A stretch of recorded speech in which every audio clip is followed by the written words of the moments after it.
حضور اکرم صلی اللہ علیہ وآلہ وسلم کا ارشاد ہے،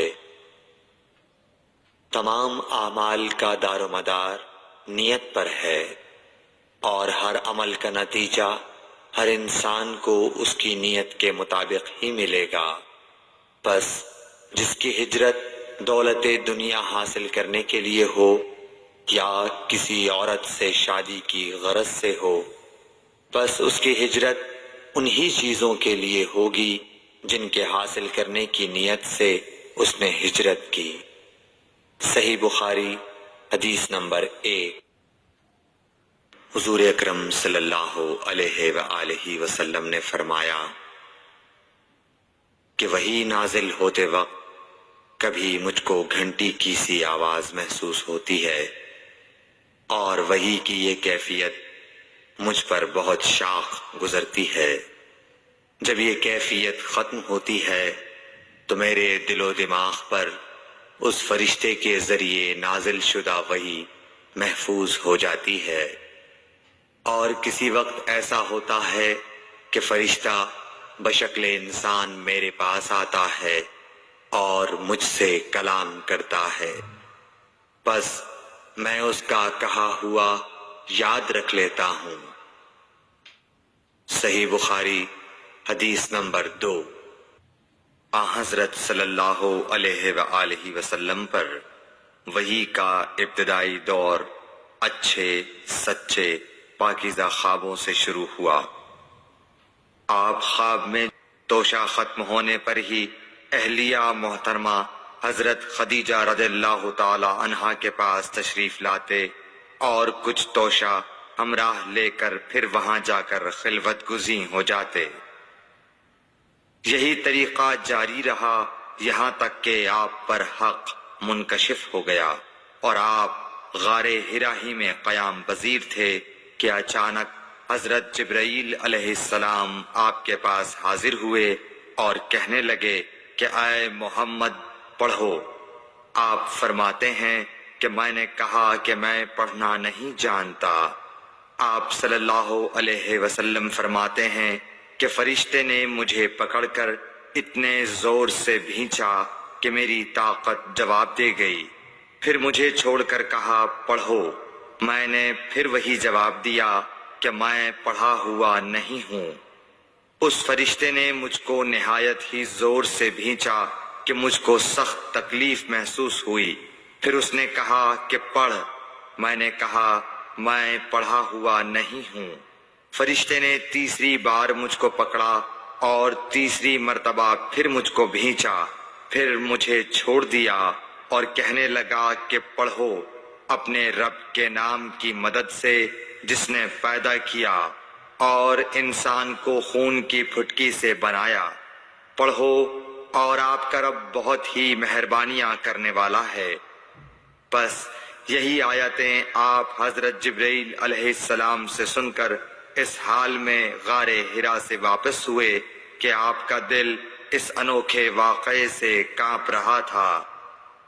آپ حضرت خدیجہ کے ہاں تشریف لائے اور فرمایا کہ مجھے کمبل اوڑھا دو، مجھے کمبل اوڑھا دو۔ لوگوں نے آپ کو کمبل اوڑھا دیا۔ جب آپ کا ڈر جاتا رہا تو آپ نے اپنی زوجہ محترمہ حضرت خدیجہ رضی اللہ تعالی عنہا کو تفصیل کے ساتھ یہ واقعہ سنایا اور فرمانے لگے کہ مجھ کو اب اپنی جان کا خوف ہو گیا ہے۔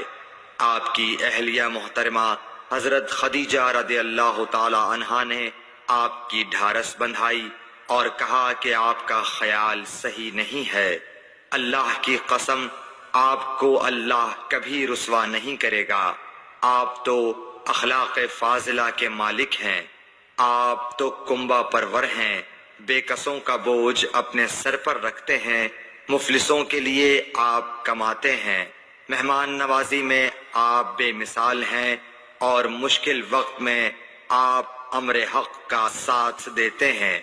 ایسے اوصاف حسنہ والا انسان یوں بے وقت ذلت و خواری کی موت نہیں پا سکتا۔ پھر مزید تسلی کے لیے حضرت خدیجہ رضی اللہ تعالی عنہا آپ کو ورقہ بن نوفل کے پاس لے گئیں۔ جو ان کے چچازاد بھائی تھے اور زمانہ جاہلیت میں نصرانی مذہب اختیار کر چکے تھے اور عبرانی زبان کے کاتب تھے۔ چنانچہ انجیل کو بھی حسب منشائے خداوندی عبرانی زبان میں لکھا کرتے تھے۔ انجیل سریانی زبان میں نازل ہوئی تھی، پھر اس کا ترجمہ عبرانی زبان میں ہوا۔ ورقہ اسی کو لکھتے تھے۔ وہ بہت بوڑھے ہو گئے تھے، یہاں تک کہ ان کی بینائی بھی رخصت ہو چکی تھی۔ حضرت خدیجہ رضی اللہ تعالی عنہا نے ان کے سامنے آپ کے حالات بیان کیے اور کہا کہ اے چچازاد بھائی، اپنے بھتیجے محمد صلی اللہ علیہ وسلم کی زبانی ذرا ان کی کیفیت سن لیجئے۔ وہ بولے کہ بھتیجے، آپ نے جو کچھ دیکھا ہے اس کی تفصیل سناؤ۔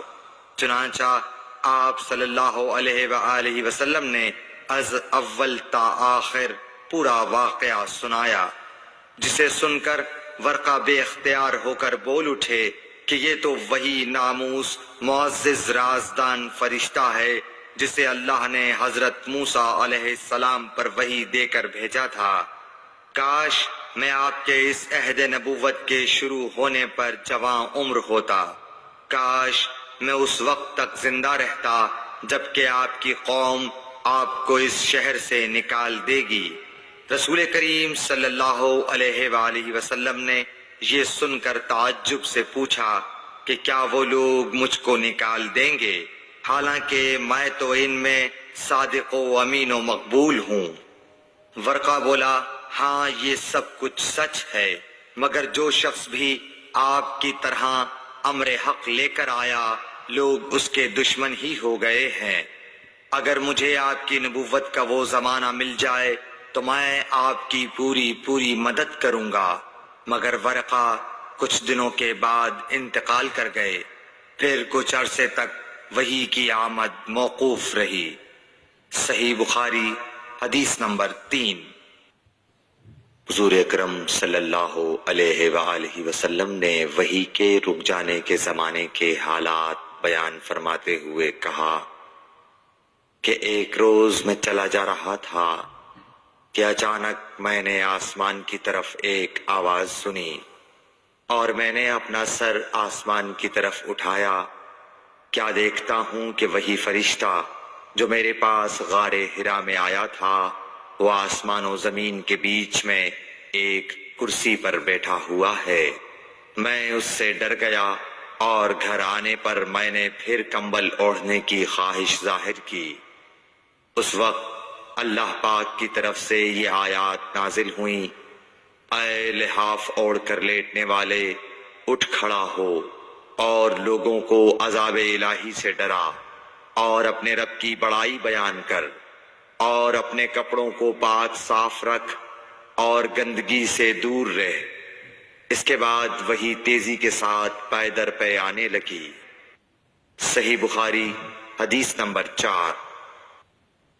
رسول اللہ صلی اللہ علیہ وآلہ وسلم نزول قرآن کے وقت بہت سختی محسوس فرمایا کرتے تھے، اور اس کی علامتوں میں سے ایک یہ تھی کہ یاد کرنے کے لیے آپ اپنے ہونٹوں کو ہلاتے تھے۔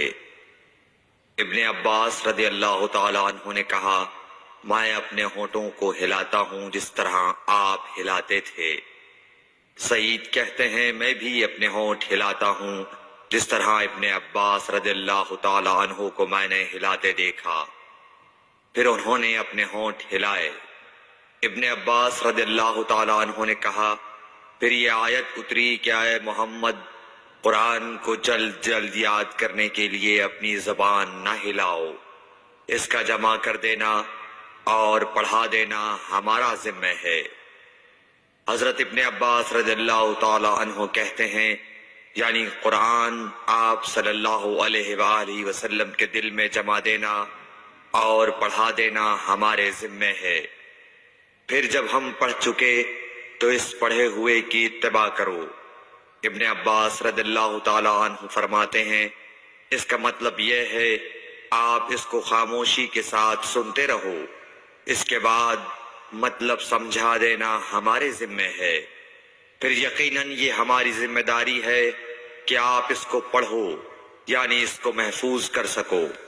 چنانچہ اس کے بعد جب آپ کے پاس حضرت جبرائیل علیہ السلام وحی لے کر آتے تو آپ توجہ سے سنتے، جب وہ چلے جاتے تو رسول اللہ صلی اللہ علیہ وسلم اس وحی کو اس طرح پڑھتے جس طرح حضرت جبرائیل علیہ السلام نے اسے پڑھا تھا۔ صحیح بخاری حدیث نمبر 5۔